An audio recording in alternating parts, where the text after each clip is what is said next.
प्यारे बच्चों, कैसे हो आप सभी। हम सभी को पता है हम क्या तैयारी कर रहे थे, मेधावी परीक्षा की। कब होगी हमारी? ये फरवरी के मंथ में होने वाली है।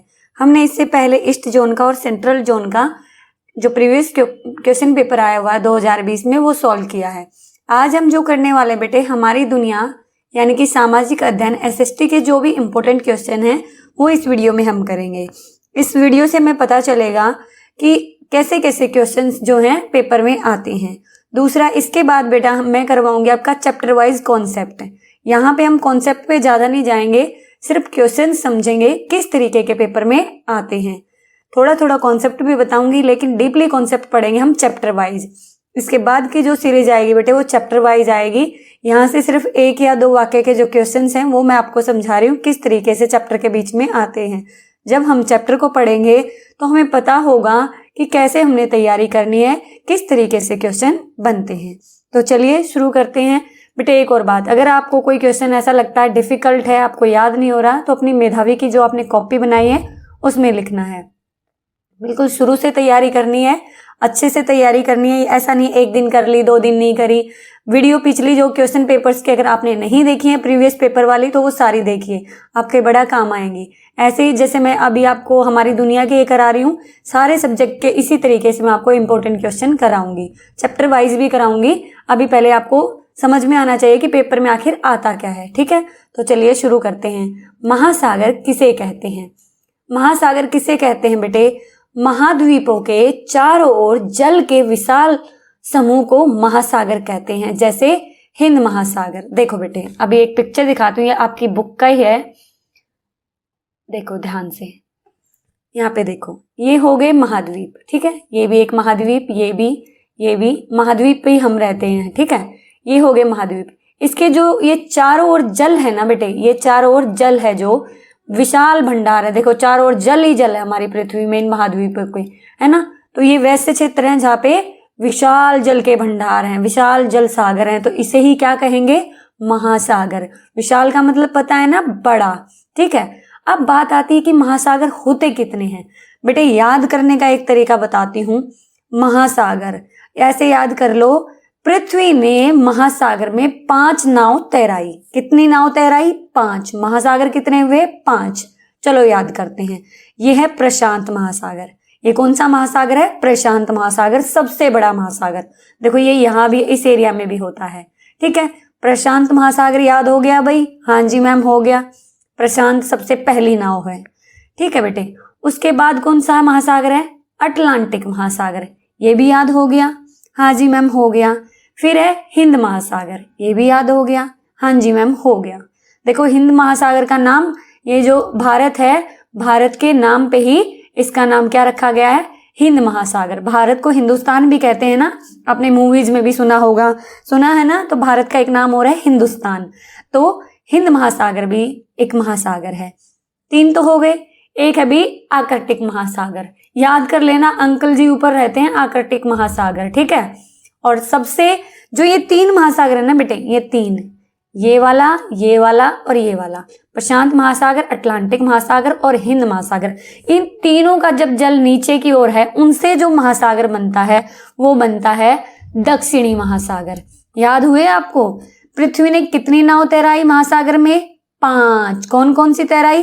प्रशांत भैया, प्रशांत महासागर, अटलांटिक महासागर, हिंद महासागर, और इन तीनों के दक्षिण क्यों बेटे? इनका दक्षिण का पार्ट है ना, दक्षिण समझते हो ना। ये वाला देखो, ये वाला उत्तर होता है, इधर का पार्ट दक्षिण होता है, और इधर पश्चिम, और ये पूर्व, है ना। तो जो इनका नीचे का जल है, ये उससे जो महासागर बना उसे क्या कहते हैं? दक्षिण महासागर। और एक कौन सा रह गया अंकल जी? आर्कटिक महासागर। चलो अपने टिप्स पे करो। सबसे पहला कौन सा हो बेटे? प्रशांत महासागर, फिर हुआ हमारा अटलांटिक महासागर, फिर हुआ हमारा हिंद महासागर, और फिर दक्षिणी महासागर, और सबसे ऊपर का कौन सा था अंकल जी? आर्कटिक महासागर, ठीक है। अब एक और बात याद रखने की, सबसे बड़ा महासागर कौन सा है? प्रशांत महासागर, याद हो गया। सबसे बिजी महासागर कौन सा है? अटलांटिक महासागर। एस आकृति किस महासागर की है? देखो किसकी हुई? ये एस बन रहा है ना, अटलांटिक महासागर की। कौन सा ऐसा महासागर है जिसका नाम किसी देश के नाम पर है?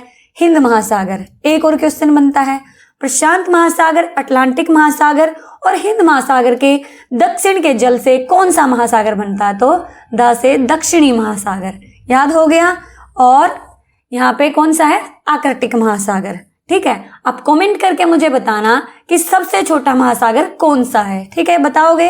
वैसे तो आपको यही पता चल गया होगा, लेकिन नहीं पता चला तो फिर भी बताएंगे। तो पृथ्वी ने कितनी नाव तैराई अपने उसमें महासागर में? 5।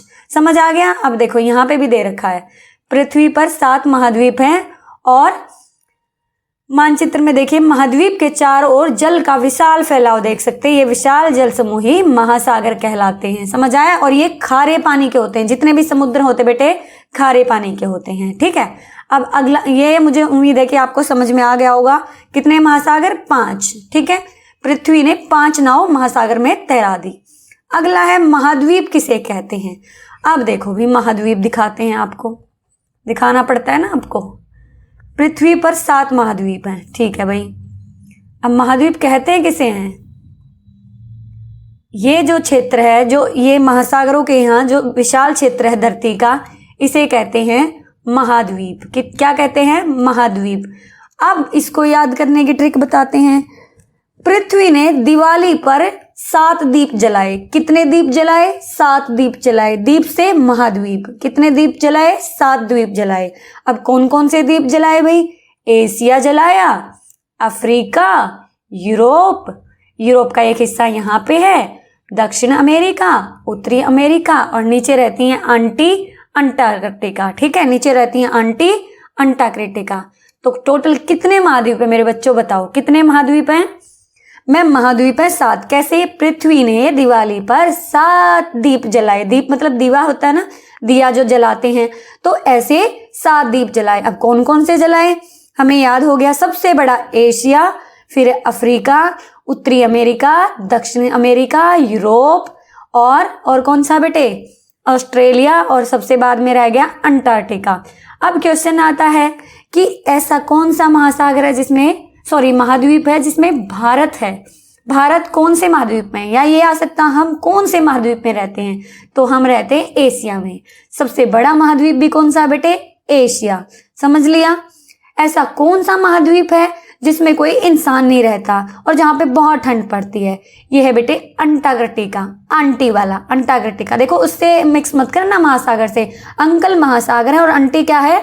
महाद्वीप है, ठीक है। आंटी क्या है? महाद्वीप है। इससे याद कर लेना। अंकल आंटी इसलिए बोल रही हूँ ताकि आपको याद हो, ठीक है, याद हो जाए अच्छे से, ठीक है बेटा। सबसे ठंडा कौन सा है? अंटार्कटिका।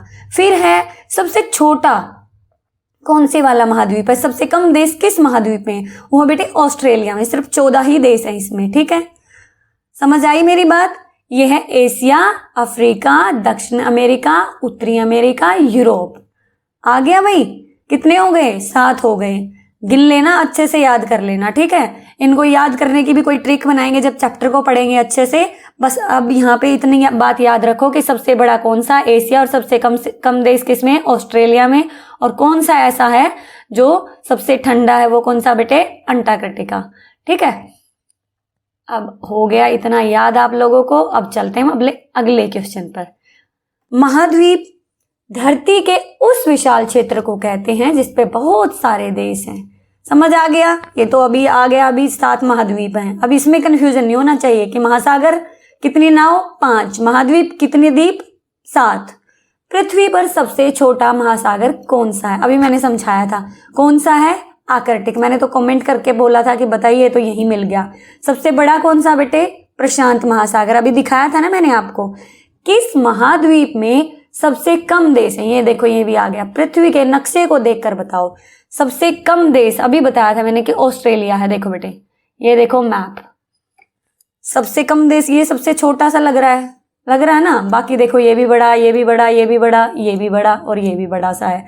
तो ऑस्ट्रेलिया। और कितने देश हैं इसमें? कोई पूछे तो आपसे 14 देश हैं, 14 है, ठीक है। अब चलते हैं बेटे अगले पे। पृथ्वी पर कितने महाद्वीप है? देखो भाई, मैंने उसी में बता दिया और यहाँ पे आए जा रहे हैं। पृथ्वी पर कितने द्वीप जलाए थे भाई पृथ्वी ने? 7। तो महाद्वीप कितने? 7। इंपॉर्टेंट क्वेश्चन है, याद कर लेना। पेंजिया से आप क्या समझते हैं? अब पेंजिया बताएंगे भाई। वैज्ञानिकों के अनुसार 25 करोड़ साल पहले सारे महाद्वीप जुड़े हुए थे, जिसे पेंजिया नाम दिया गया। चलो भाई समझाते हैं आपको। देखो भाई 25 करोड़ साल पहले की बात है, अभी की बात नहीं है। जितने भी महाद्वीप है ना जो आपको अभी अलग अलग दिख रहे हैं, इनमें गैप है, इनमें यहाँ पे देखो महासागर है इनके बीच में। अब एक और पिक्चर दिखाती हूँ मैं, आपने पढ़ा भी होगा, आपका पहला ही चैप्टर है। देखो बेटे ये ऐसे थे, जितने भी महाद्वीप है ये सब ऐसे जुड़े हुए थे 25 करोड़ साल पहले, ठीक है, ऐसे जुड़े हुए थे और इनका नाम दिया गया पेंजिया। क्या नाम दिया वैज्ञानिकों ने? पेंजिया। कितने साल पहले जुड़े हुए थे? 25 करोड़, ठीक है। और इसको ये जो महासागर है, जब अलग अलग महासागर पढ़ रहे हैं ना, 5 महासागर पढ़ रहे हैं ना अलग अलग, इनको एक ही महासागर था, ये एक ही है ना भाई, अलग अलग है नहीं। तो इसको क्या नाम दिया गया था बेटे? पेंथालासा। क्या नाम दिया गया था? पेंथालासा। अगर आपसे क्वेश्चन पूछा जाए पेंजिया क्या है, 25 करोड़ साल पहले जो सारे महाद्वीप एक साथ जुड़े हुए थे उसे तो कहा गया है पेंजिया, और जो महासागर एक था उसे कहा गया पेंथालासा। समझ आया बेटा? अब चलते हैं अगले पे। इसका पूरा डीपली स्टडी हम जब करेंगे जब इस चैप्टर को पढ़ेंगे, ठीक है। अब है पृथ्वी की सबसे ठंडी जगह कौन सी है, वहां कौन रहते हैं? वहां कौन रहते हैं? पृथ्वी की सबसे ठंडी जगह अंटार्कटिका है। देखो अभी बताया था, इस महाद्वीप पर मनुष्य नहीं रहते, केवल पेंगुइन पक्षी रहते हैं। ये पेंगुइन एक पक्षी होता है, गूगल पे सर्च करना, यूट्यूब पे देखना, आप देख पाओगे, सिर्फ ये रहता। देखो बेटे यहाँ पे जो आंटी रहती है, आंटी पेंगुइन पक्षी को ही मान लो, आंटी यहाँ पे नहीं रहती है, इसका नाम अंटार्कटिका है। यहाँ पे कोई भी नहीं रहता क्योंकि ये बहुत ही ज्यादा ठंडा है और ये दक्षिणी ध्रुव में है। अब आप कहेंगे मैम ये दक्षिणी ध्रुव क्या होता है? हमारी पृथ्वी 2 ध्रुव में बटी हुई है ना, उत्तरी ध्रुव दक्षिणी ध्रुव। मैंने पहले जब मेधावी का करा रही थी उसमें भी बताया था। देखो इस तरीके से जो हमारी पृथ्वी है उसके ये वाला पोल जो होता है ये उत्तरी ध्रुव और ये वाला दक्षिणी ध्रुव होता है, ठीक है। समझ आ रखा है ना? आगे चलते हैं भाई। पृथ्वी सूर्य का एक चक्कर लगाने में कितना समय लगाती है? अब आप कहेंगे मैम पृथ्वी सूर्य का भी चक्कर लगाती है? हाँ बेटे, पृथ्वी सूर्य का भी चक्कर लगाती है और ये खुद भी घूमती रहती है। ये खुद भी अपनी धुरी पे भी घूमती रहती है और देखो ये खुद भी घूमती रहती है ऐसे, और घूमती घूमती किसके चारों ओर चक्कर लगाती है? सूर्य के चारों ओर चक्कर लगाती है। बेलनाकार पथ पर सूर्य के चारों ओर ऐसे घूमती हुई चक्कर लगाती रहती है। मान लो ये सूर्य है, खुद भी घूमती है, जैसे घूमती घूमती ही लगाती रहती है। अब जो खुद घूमती है बेटे उसे कहते हैं परिक्रमण, और जो सूर्य के चारों ओर घूमती है उसे बोलते हैं परिभ्रमण। जब ये खुद से घूमती है अपनी जगह पे पश्चिम से पूर्व की तरफ, यानी कि पश्चिम से पूर्व की तरफ, इस तरीके से ये पश्चिम से पूर्व की तरफ जो पृथ्वी है घूमती है, इसी के कारण क्या होते हैं बेटे? दिन रात होते हैं। जब ये पृथ्वी का हिस्सा सूरज की तरफ होता है तो दिन हो जाता है, और जो उसका बैक वाला हिस्सा होता है वहां पे क्या हो जाती है बेटे? रात हो जाती है। अब बात करते इस पे डीपली पढ़ेंगे हम जब इस चैप्टर को पढ़ाएंगे। पृथ्वी सूर्य का एक चक्कर लगाने में 365 दिन 5 घंटे 48 मिनट और 46 सेकंड का समय लगाती है। याद कर लेना भाई, 365 दिन 5 घंटे 48 मिनट और 46 सेकंड का समय लगाती है, ठीक है। यहाँ पे बताने को बहुत कुछ है लेकिन वीडियो काफी लंबी हो जाएगी, इसलिए हम अगले क्वेश्चन पर चलते हैं। सभी देशों के समय को निर्धारित करने वाली रेखा को क्या कहते हैं? बेटे सारे देशों में जो समय डिसाइड करती है ना, वो कौन सी रेखा होती है? वो होती है 0 डिग्री की देशांतर रेखा, प्रमुख मध्याह्न रेखा। देशांतर रेखाएं और अक्षांश रेखाएं पढ़ाएंगे, जो ऐसे होती हैं वो होती है अक्षांश रेखाएं, ठीक है, जो पश्चिम से पूर्व की तरफ जाती है, और जो उत्तर से दक्षिण की तरफ जाती हैं पृथ्वी पे, ये काल्पनिक रेखाएं होती है, वास्तव में नहीं होती, ठीक है। इन्हें बोलते हैं देशांतर रेखाएं। जो देशांतर की 0 डिग्री की रेखा है ना बेटे, वो ही समय डिसाइड करती है, ठीक है। जंगल कितने प्रकार के होते हैं? भाई जंगल होते हैं 2 प्रकार के। कौन कौन से? सदाबहार वन और वर्षा वन। अब आप कहेंगे मैम यहाँ वन दे रखा है, यहाँ जंगल दे रखा है। मैंने समानार्थी करवाए थे, आपको करवाए थे ना, तो जंगल को वन भी कहते हैं। सदाबहार वन, वर्षा वन। अब सदाबहार वन कौन से होते हैं बेटे? सदाबहार वन वो होते हैं जो हमेशा हरे भरे रहते हैं, और बेटे इनकी एक खासियत होती है, ये इतने घने होते हैं कि इनमें से जो सूर्य की किरणें है ना वो भी नीचे तक नहीं आ पाती हैं, ठीक है। वर्षा वन जहाँ पे नियमित रूप से वर्षा होती है वहां वाले वनों को वर्षा वन कहते हैं, ठीक है।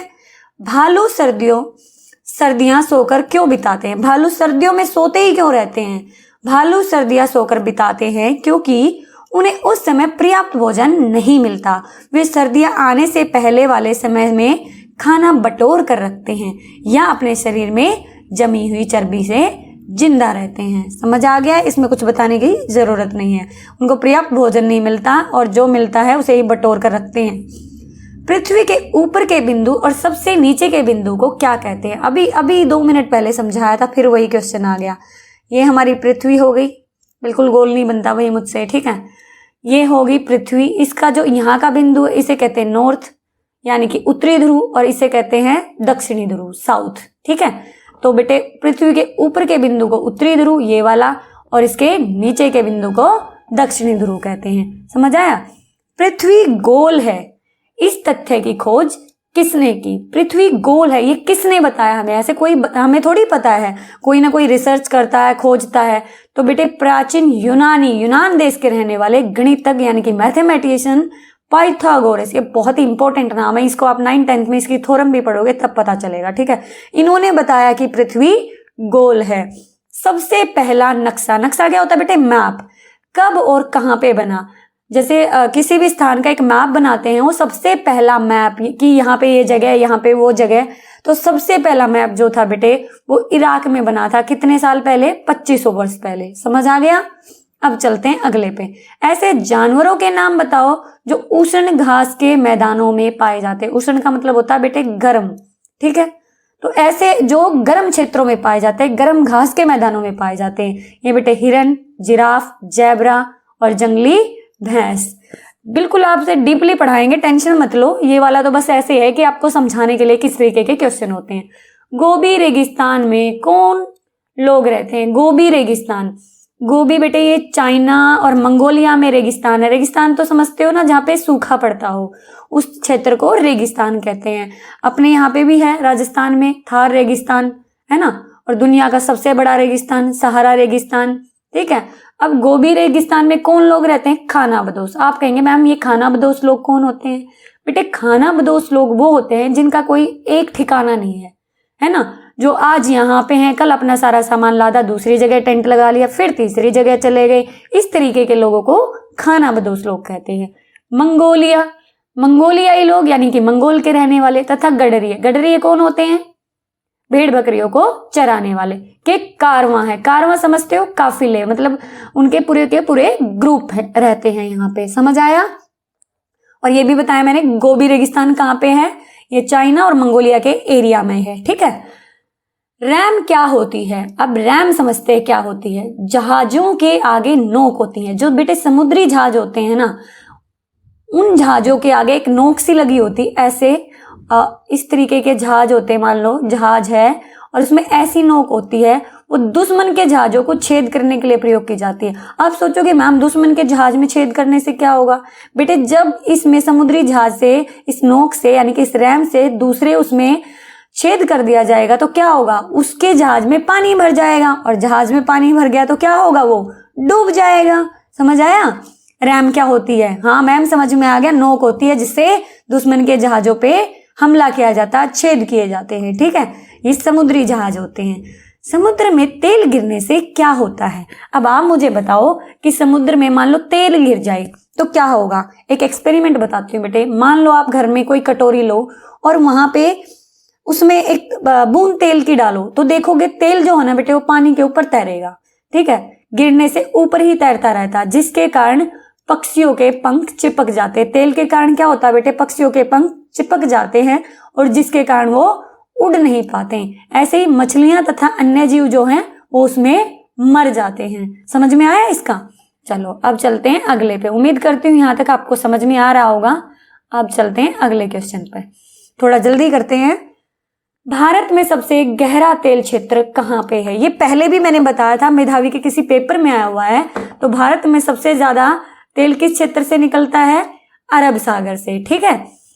बादल कैसे बनते हैं? अब आप कहेंगे मैम बादल कैसे बनते हैं? ये तो ईवीएस में भी आया होगा। देखो बेटे, जब सूर्य महासागरों पर चमकता है, जब यानी कि सूर्य निकला हो, तो लाखों लीटर जल वाष्पीकृत क्या होना बेटे? भाप बन के उड़ जाना। कभी आप पतीले में पानी गर्म करके देखना, गैस पे छोड़ देना, तो जब उबलता रहेगा तो भाप बन बन के बाहर जाती रहती है। थोड़ी देर में देखेंगे कि पतीले से पानी खत्म हो चुका है, अगर थोड़ा सा रखा है तो क्या हुआ उस पानी का, वो भाप बन के उड़ गया। ऐसे ही जो महासागर होते हैं बेटे, जब सूर्य उनके ऊपर गर्मी करता है तो क्या होगा, वो पानी उड़ जाता है और ऊपर जाके क्या क्या बन जाता है, बादल बन जाता है और फिर मोटी मोटी बारिशें आती है ना। तो बादल बनने का ये प्रोसेस होता है बारिश का। ठीक है, अगला है बेटे ट्रेंच शब्द से आप क्या समझते हैं? ट्रेंच शब्द से क्या समझते हैं? ट्रेंच क्या होती है? ट्रेंच एक तरीके की मतलब खाई होती है। तो महासागर के तल को काटती गहरी खाइयां हैं जिन्हें ट्रेंच कहते हैं। महासागरों के अंदर जो बहुत भारी भारी खाइयां हैं, बहुत बड़ी बड़ी खाइयां, गहरी खाइयां, उन्हें क्या कहते हैं? ट्रेंच कहते हैं। एक क्वेश्चन मुझे याद आ रहा है, मोरियाना ग्रत कौन से महासागर में है? यानी कि मोरियाना ट्रेंच कौन से महासागर में है? प्रशांत महासागर में है। ठीक है, ऐसे ऐसे ट्रेंचों के नाम होते हैं, भिन्न भिन्न महासागरों में वो मिलेगी आपको। ठीक है, अब अगला क्वेश्चन है, हिमयुग क्या है? हिमयुग किसे कहेंगे? हिम मतलब होता है बेटे बर्फ। हिम मतलब क्या होता है? बर्फ। हजारों वर्षों तक पृथ्वी का अधिकांश भाग बर्फ से ढका हुआ था। बहुत साल पहले की बात है जब पृथ्वी पे बर्फ ही बर्फ होती थी। ठीक है, बहुत सारे भागों पर, उसे ही क्या कहा गया है? हिमयुग। युग मतलब होता है बेटे कोई भी समय, हिम मतलब बर्फ। ठीक है, समझ आया? कोई डाउट नहीं रहना चाहिए आपको, मतलब समझ में आना चाहिए अच्छे से। संचार क्या है? मैं आपसे बात कर रही हूं, ये भी संचार है। जब हम किसी से कुछ भी बताते हैं, वो चाहे किसी भी माध्यम से, चाहे हम बोलकर बताते हैं या हम जैसे टीवी देखते हैं, चिट्ठी में पढ़ते हैं, फोन से बात करते हैं, ये सब क्या है? संचार के साधन है। और जो बात हो रही वो क्या है? संचार है। जब हम किसी को कुछ भी बताते हैं तो इसे संचार कहते हैं। अब मैं भी आपके साथ क्या कर रही हूं? संचार। ठीक है, अगला बच्चा, पनडुब्बी किसे कहते हैं? पनडुब्बी बेटे जो जहाज पानी पर तैर सकता है। अगला जब मैं आपको चैप्टर पढ़ाऊंगी ना ये वाला, इसमें पिक्चर भी दिखाऊंगी आपको। पनडुब्बी होती बेटे ऐसा जहाज जो पानी के ऊपर तैर भी सकता है और समुद्र तल यानी कि समुद्र के नीचे तक भी गोता लगा सकता है। अभी गोते लगाते हो ना, पानी में डूब के नीचे तक डुबकी लगाते हो, उसी तरीके से ये ऐसी पनडुब्बी जो होती है, ऐसा जहाज होता है जो उसके अंदर नीचे तक भी घुस सकता है, उससे क्या कहते हैं? पनडुब्बी कहते हैं। ठीक है, पन देखो इसके पानी में डूबी, पनडुब्बी है ना, इस तरीके से आप याद कर सकते हो कि पानी में डूबने वाला यानी कि पानी के अंदर गोते खाने वाले जहाज को पनडुब्बी कहते हैं। थोड़ा थोड़ा अपना दिमाग लगाया करो और ट्रिक्स बनाया करो। अंतरिक्ष के अंदर क्या है? अंतरिक्ष के अंदर क्या है? आपने सुने भी होंगे अंतरिक्ष के अंदर के नाम, नासा, इस तरीके के है ना, अंतरिक्ष जो स्पेस रिसर्च सेंटर्स हैं, स्पेस सेंटर्स हैं। तो बेटे ये एक ऐसा विशाल उपग्रह की तरह होता है जहां लोग पृथ्वी पर लौटे बिना काफी दिनों तक रह सकते हैं। इसके बारे में डिटेल से हम पढ़ेंगे इस चैप्टर में, अभी आपको समझ में नहीं आएगा। ठीक है, अंतरिक्ष के अंदर में जो अंतरिक्ष से रिलेटेड सारे कार्य होते हैं वही अंतरिक्ष केंद्र कहलाता है। अब अगला क्वेश्चन है, सरकार का क्या अर्थ है? आपने टीवी में देखा होगा, अब की बार मोदी सरकार, कांग्रेस सरकार, इस तरीके के नारे लगते हैं ना। तो है क्या ये सरकार? बेटे सरकार एक ऐसी व्यवस्था जिससे देश का शासन चलाया जाता है। अब आप कहेंगे मैम ये शासन क्या होता है? पहले बेटे देखो, आपने पहले की फिल्में देखी होंगी, एक राजा है, उसी की चलती है दरबार में, ये करना है, इस तरीके के कानून बनाए जाएंगे, ये नियम होगा, है ना। तो बेटे जो हमारी सरकार होती है वही सारे नियम बनाती है और नियमों को लागू करवाती है। मान लो किसी ने चोरी कर दी, उसको क्या दंड दिया जाएगा, ये किसने डिसाइड कर रखा है? सरकार के ही जो अंग होते हैं उन्होंने ही तो डिसाइड कर रखा है कि भाई कोई चोरी करता तो क्या सजा मिलेगी, है ना। तो सरकार एक है, इसकी जरूरत क्यों है बेटे? एक पूरे उसको सुचारू रूप से चलाने के लिए सरकार की आवश्यकता होती है। ना तो कोई किसी के घर चोरी कर लेगा, कोई किसी की पिटाई कर देगा, कोई फर्क नहीं पड़ता अगर कोई व्यवस्था ना हो तो, है ना। तो एक पूरे सिस्टम को अच्छे से चलाने के लिए एक सरकार की आवश्यकता होती है। अब है राजतंत्र किसे कहते हैं? अब थोड़ी देर पहले मैं बात कर रही थी कि पहले देखा हमने कि राजा होता है और अपने कुछ मंत्रियों के साथ क्या करता है, पूरे कानून बनाता है और उन्हें लागू करता है और प्रजा की कोई भागीदारी नहीं होती। प्रजा कौन? जैसे हम लोग, हमारा मान लो कोई एक राजा हो तो हम क्या हो गए? उसकी प्रजा। जैसे बीरबल और अकबर की कहानियां सुनी है ना आपने। अकबर क्या था? राजा था और बाकी लोग उसके क्या थे? प्रजा थे। और बीरबल उसका क्या था? एक दरबारी था, मंत्री था। इन लोगों की हेल्प से वो क्या करता था? शासन चलाता था, कानून बनाता था। लेकिन अब कोई भारत में तो कोई राजा नहीं है। तो इस तरह की जो व्यवस्था होती थी उसे कहते थे राजतंत्र। राजा का जहां शासन चलता है राजतंत्र कहलाता है। इस बात से याद कर लो, इसके नाम में ही छुपा हुआ है इसका अर्थ। ठीक है, इसमें जनता कोई, अब क्वेश्चन आ सकता है, राजतंत्र में जनता भागीदार होती है, बताइए ये स्टेटमेंट ठीक है कि गलत है? तो आप बताओ ठीक है कि गलत है? तो स्टेटमेंट क्या हुई? गलत हुई। जनता का कोई सहयोग नहीं होता। अगला बेटे, सरकार के विभिन्न अंग। सरकार के अंग यानी कि कौन कौन से पार्ट्स होते हैं सरकार में जो हेल्प करते हैं पूरे शासन को संभालने में। ठीक है, सबसे पहला है बेटे व्यवस्थापिका। ये क्या करती है? ये कानून बनाती है। कार्यपालिका, ये क्या करती है? कानूनों को लागू करती है। और न्यायपालिका, किसी के साथ गलत हो जाए तो न्याय देती है। ठीक है, इन तीनों को याद कर लेना, व्यवस्थापिका, कार्यपालिका, न्यायपालिका। इसके बारे में डीपली स्टडी करेंगे इसके चैप्टर में। ठीक है, भारत का संविधान कब लागू हुआ? भारत का संविधान 26 जनवरी 1950 को लागू हुआ। क्यों हुआ 26 जनवरी 1950 को ही? 26 जनवरी का जो दिन था बेटे, उसी दिन जब भारत अंग्रेजों का गुलाम था, तो 26 जनवरी 1929 में ये एक 26 जनवरी को स्वतंत्रता दिवस के रूप में मनाया गया था। 26 जनवरी जब तक भारत आजाद नहीं हुआ था ना बेटे, तो 26 जनवरी को ही स्वतंत्रता दिवस मनाते थे। इसीलिए इन्होंने भारत के संविधान को 26 जनवरी 1950 को लागू किया। बन तो ये 26 नवंबर 1949 को ही गया था। क्वेश्चन आ सकता, भारत का संविधान कब बना? तो 26 नवंबर 1949 को। लागू कब हुआ? 1950 में। बन के तैयार हो गया था 1949 में। लेकिन किसका वेट किया? 26 जनवरी का, है ना। अब कब मनाया जाता स्वतंत्रता दिवस बेटे? बताओ। अभी 15 अगस्त को मनाया जाता। अभी मनाया था ना हमने, थोड़े दिनों में 26 जनवरी आने वाली। अब इसको 26 जनवरी को गणतंत्र दिवस मनाया जाता है। लोकतांत्रिक शासन व्यवस्था वाले देशों के नाम लिखिए।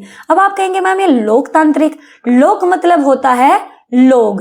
अब देखिए, जैसे राजतंत्र था, ये क्या है? लोकतंत्र, यानी कि लोगों का शासन, जहां पे लोगों की राय जानी चाहती है। जैसे अब क्या होता है, कोई भी सरकार अगर चुननी हो तो लोग वोट डालने जाते हैं कि हमें कौन सी सरकार चाहिए। लोगों से पूछा जाता है कि किसको सरकार बनाना है, वो लोगों का ही प्रतिनिधित्व करते हैं। तो ऐसी सरकार कहाँ कहाँ पर है?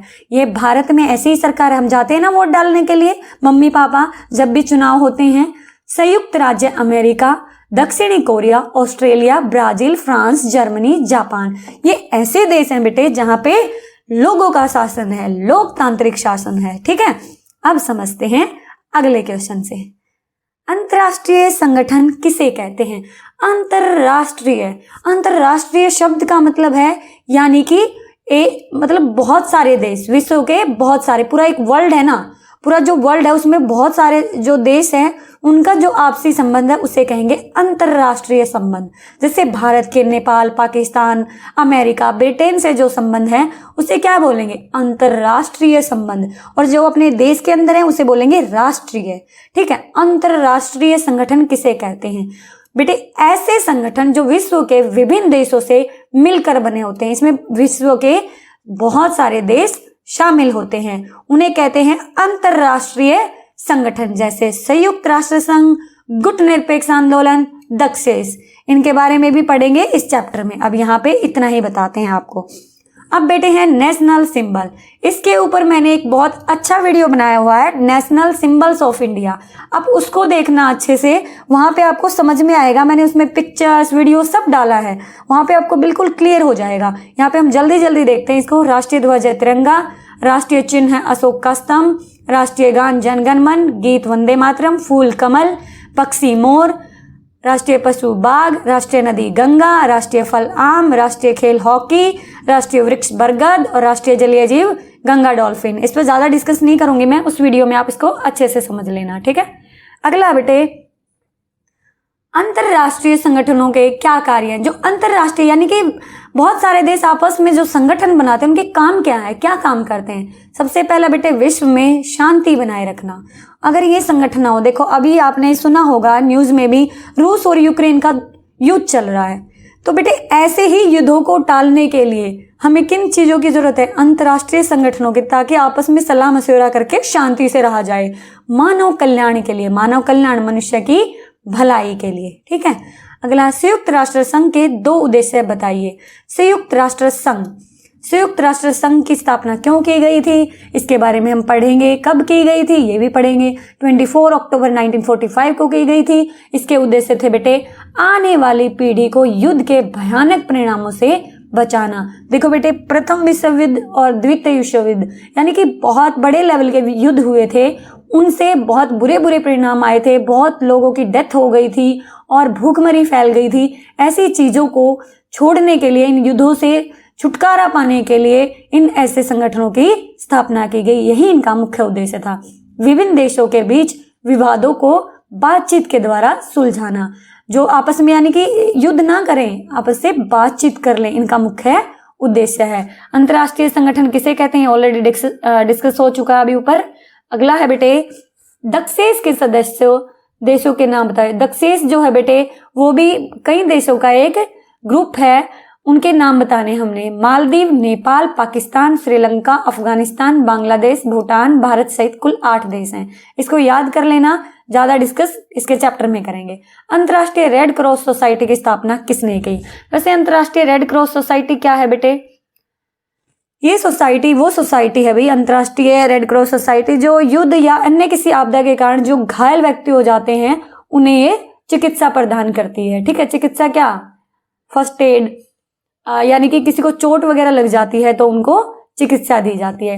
अंतर्राष्ट्रीय रेड क्रॉस सोसाइटी की स्थापना 1863 में हेनरी ड्यूनॉट और गुस्ताव मायोनियर द्वारा जेनेवा स्विट्जरलैंड में की गई थी। क्वेश्चन आ सकता कब की गई? 1863 में। किसने की?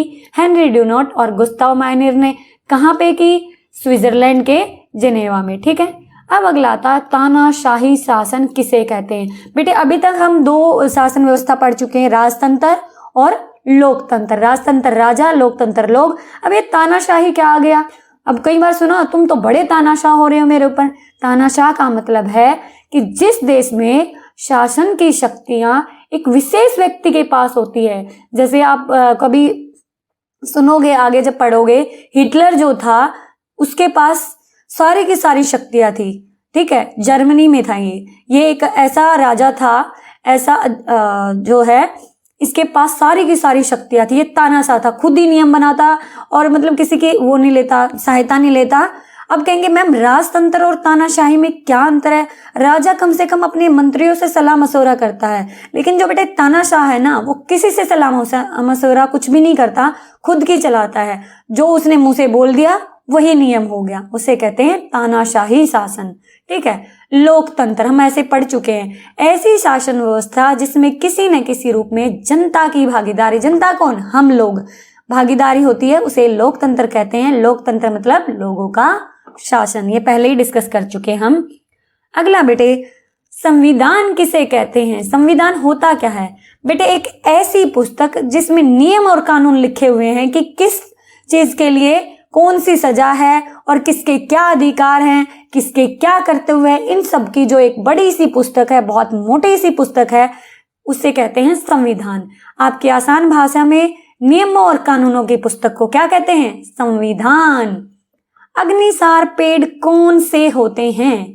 अग्निसार, अग्नि मतलब आग, चीड़ और सिंकोइया के पेड़ अग्निसार पेड़ कहलाते हैं। इन्हें आग से कोई नुकसान नहीं होता। अग्निसार पेड़ वो होते हैं जिन्हें आग से कोई नुकसान नहीं होता। उनके नाम बताइए, चीड़ और सिंकोइया। ठीक है, अब अगला है बेटे उत्तराखंड में स्थित कौन कौन से तीर्थ स्थल हैं? अब तीर्थ स्थल क्या होते हैं और उत्तराखंड क्या है? उत्तराखंड भारत का एक राज्य है। तीर्थ स्थल क्या होते हैं? जहां पे लोग तीर्थ यात्रा के लिए जाते हैं। ठीक है, यह है गंगोत्री, जहां से गंगा नदी निकलती है, यमुनोत्री, केदारनाथ, बद्रीनाथ, हरिद्वार। हरिद्वार का नाम तो सबने सुना है, ऋषिकेश, ये सारे के सारे स्थान कहाँ पे हैं? उत्तराखंड में है।